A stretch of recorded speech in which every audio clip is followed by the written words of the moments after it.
కడపలో TDP MLA అభ్యర్థి మాధవిరెడ్డి ప్రజల్లోకి దూసుకుపోతున్నారు. కడప నియోజకవర్గంలో మౌలిక సదుపాయాలు కల్పించడంలో అధికార పార్టీ నాయకులు విఫలమయ్యారని తీవ్ర స్థాయిలో ధ్వజమెత్తారు. వైఎస్ఆర్సీపీ నేతలు మళ్లీ అధికారంలోకి రావడానికి ఎత్తులకు పై ఎత్తులు వేస్తున్నారు తప్ప ప్రజల సమస్యలు పరిష్కరించాలని ఆలోచన లేదన్నారు. రాబోయే ఎన్నికల్లో తెలుగుదేశం పార్టీ అఖండ మెజారిటీతో గెలిపిస్తే అభివృద్ధి చేసి చూపిస్తానంటున్న కడప టీడీపీ ఎమ్మెల్యే అభ్యర్థి మాధవిరెడ్డితో మా కడప జిల్లా ప్రతినిధి షబ్బీర్ ఫేస్ టు ఫేస్. ఎన్నికల నగారం మోగడంతో ఉమ్మడి కడప అన్నమయ్య జిల్లా వ్యాప్తంగా ఒక పక్క టీడీపీ మరోపక్క వైఎస్ఆర్సీపీ ఎన్నికల ప్రచారాలు ముమ్మరంగా చేపట్టారు. కడప నియోజకవర్గంలో టీడీపీ అభ్యర్థి మాధవిరెడ్డి ప్రచారాన్ని హోరెత్తున సాగిస్తున్నారు. ప్రస్తుతం మనతో మాట్లాడడానికి కడప టీడీపీ ఎమ్మెల్యే అభ్యర్థి మాధవిరెడ్డి ఉన్నారు. ఆమె తెలిసిన ప్రయత్నం చేద్దాం. చెప్పండి మేడం, ప్రచారం ఎలా కొనసాగుతోంది? ప్రజల నుంచి ఎలాంటి స్పందన వస్తుంది?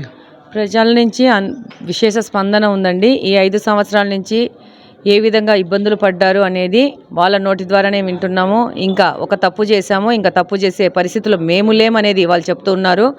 ఇప్పుడు ఎన్నికల కోడ్ వచ్చినాక ప్రజలు ఓపెన్ అప్ అవడం కూడా పెరిగింది. ఇన్ని రోజులు పోలీసులకు కానీ అధికార పార్టీలో వాళ్ళకు కానీ భయపడి వాళ్ళు బయటికి రాకపోవడము, ఓపెన్గా వాళ్ళ అభిప్రాయం చెప్పడానికి భయపడేవారు. కానీ ఈరోజు ఆ పరిస్థితి లేదు. కోడ్ వలన చాలామంది దాదాపు మ్యాక్సిమం పర్సంటేజ్ ప్రజలు బయటకు వచ్చి వాళ్ళ ఒపీనియన్ చెప్తున్నారు. ప్రధానంగా మీరు ప్రజల ముందుకు వెళ్ళేటప్పుడు ఎలాంటి సమస్యలు మీ ముందుకు వస్తున్నాయి, వాటిని మీరు ఎలా పరిష్కరించబోతున్నారు?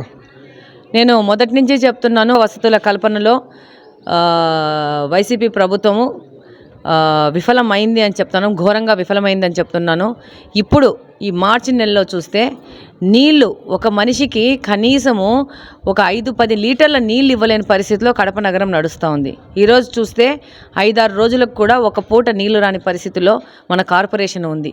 మొత్తం మీరు ఆంధ్రప్రదేశ్లో చూడండి, కార్పొరేషన్స్లో అన్నీ గమనించండి. సమ్మర్ స్టోరేజ్ ట్యాంకులు ప్రతి ఒక్క కార్పొరేషన్లో ఉంది. ఒక్క కడప నియోజకవర్గమైన కార్పొరేషన్లో మాత్రం సమ్మర్ స్టోరేజ్ ట్యాంక్ లేదు.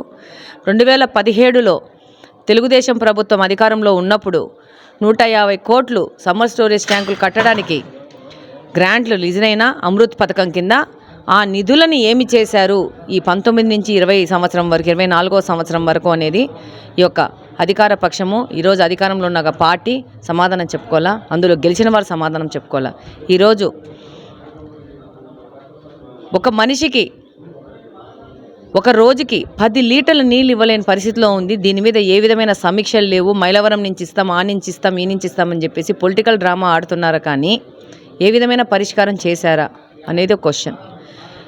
ఏ ప్రభుత్వమైనా, మేము తెలుగుదేశం పార్టీలో పనిచేసాము, చంద్రబాబు నాయుడు గారు సమ్మర్ వస్తూ ఉందంటే ఈరోజు వర్షం రాని పరిస్థితి, ఒక వర్షాభావ పరిస్థితి ఉంది అని తెలియంగానే అక్టోబర్ నవంబర్లోనే ఏ విధంగా నీళ్లు స్టోర్ చేయాలా, ఏ విధంగా ఈ యొక్క సమస్యను అధిగమించాలని చెప్పేసి ఎన్నో మీటింగులు పెట్టి కలెక్టర్తో కానీ అక్కడున్న కార్పొరేషన్ వాళ్ళతో కానీ మీటింగులు పెట్టి వెళ్ళే పరిస్థితిలో చంద్రబాబు నాయుడు గారు పనిచేస్తే ఈరోజు వీళ్ళు సిద్ధం సభలంటే చేసుకుంటూ హంగామా చేసుకుంటూ ప్రజలకు మందు, బిర్యానీలు, వాళ్ళు వచ్చినందుకు డబ్బులు పంచుకుంటూ సిద్ధం సభలో డబ్బులు ఇచ్చి మనుషులను తరలించుకొని ఆర్టీసీ బస్సుల యొక్క వాటిని కూడా వాడుకుంటూ ఒక విధంగా అధికార దుర్వినియోగం చేసుకుంటూ వీళ్ళు ఈ సభలు నడుపుకోవడంలో వీళ్ళకు ఆసక్తి ఉంది. కానీ కడపకు ఆహాకారాల్లో ఉంది, మంచినీళ్ళు అనేదే లేదు. ఎంత ఇబ్బంది పడుతున్నారు. ఈ సమస్య గురించి ప్రతిస్పందించడానికి ఎవ్వరు రెడీగా లేరు. అధికార పక్షంలో ఉన్న వాళ్ళు ఊరికే మాయమాటలు చెప్తున్నారు, పొలిటికల్ డ్రామా ఆడుతున్నారు, స్టంట్ ఆడుతున్నారు. పొలిటికల్గా మళ్ళా వీళ్ళు అధికారం రావాలి, ఎలా రావాలనే దాని మీద ఎత్తులు పై ఎత్తులు వేస్తున్నారు. కానీ ప్రజలకు సేవ చేయాలా, ప్రజల ఇబ్బందులను దూరం చేయాలనే ఆలోచనలో వీళ్ళు లేరు. ప్రధానంగా కడప నియోజకవర్గంలో మీ గెలుపు ఎలా ఉండబోతుంది? మీరు గెలిస్తే ఎలాంటి అభివృద్ధి చెప్పబోతున్నారు కడప నియోజకవర్గంలో? నేను ఈరోజు చెప్తున్నాను, నాది చారిత్రాత్మక గెలుపు అవుతుంది. కడప నియోజకవర్గంలో ఒక మహిళగా ప్రజలు నన్ను ఆదరిస్తున్నారు. అలాగనే ఈ యొక్క 8 నెలల నుంచి నేను కడప నియోజకవర్గంలో తిరిగి ఈ సమస్యల మీద పూర్తిగా పట్టు అవగాహన తెచ్చుకున్నాను. నేను చెప్తున్నాను ఘంటాపదంగా, చాలా ధైర్యంగా, గొప్పగా. నేను ఈ 8 నెలలలో తిరిగినంత ఇక్కడ గెలిచిన ఎమ్మెల్యే గారు కానీ ఎవరూ తిరగలేదు. నేను చెప్తున్నాను, ఈ 10 సంవత్సరాలు ఆయన ఎమ్మెల్యేగా ఉన్నారు, అంతకుముందు కార్పొరేటర్గా ఉన్నారు. కానీ ఆయన కూడా నేను తిరిగినంత తిరగలేదు. నాలో 30% తిరిగితే గొప్ప. ఈరోజు నియోజకవర్గంలో ప్రజల దగ్గరికి పోతే మా దగ్గరికి ఏ పార్టీ వాళ్ళు రాలేదమ్మా, నువ్వే ఫస్ట్ టైం వస్తున్నామని చెప్తున్న ఘనత నాది. అలాగనే రేపు నేను గెలిచి ఈ రోజున ఈ మౌలిక వసతుల కల్పన దిశగా ముందుకెళ్తాను. అలాగనే నేను ఎన్నోసార్లు చెప్పాను, ముసిలోలకి, వితంతువులకి, భర్త వదిలేసిన వాళ్ళకి, అలాగనే వికలాంగుల పింఛను, అలాగనే పూర్తి డిజేబుల్ ఉన్న వాళ్ళకి వాళ్ళ పింఛన్లు పెంపుదల విధంగా నేను పనిచేస్తాను. అలాగనే ఇప్పుడు కడప నియోజకవర్గంలో గాంజా, కొకైన్, మత్తు పదార్థాలు ఎలా ఎక్కువైపోయినాయి, దానివల్ల సమాజం ఎలా ఇబ్బంది పడుతుందో దాని మీద కూడా మేము పోరాటం చేస్తాము. దాని మీద కూడా దాని యొక్క సమస్యను పరిష్కరించే విధంగా ముందుకు పోతాము.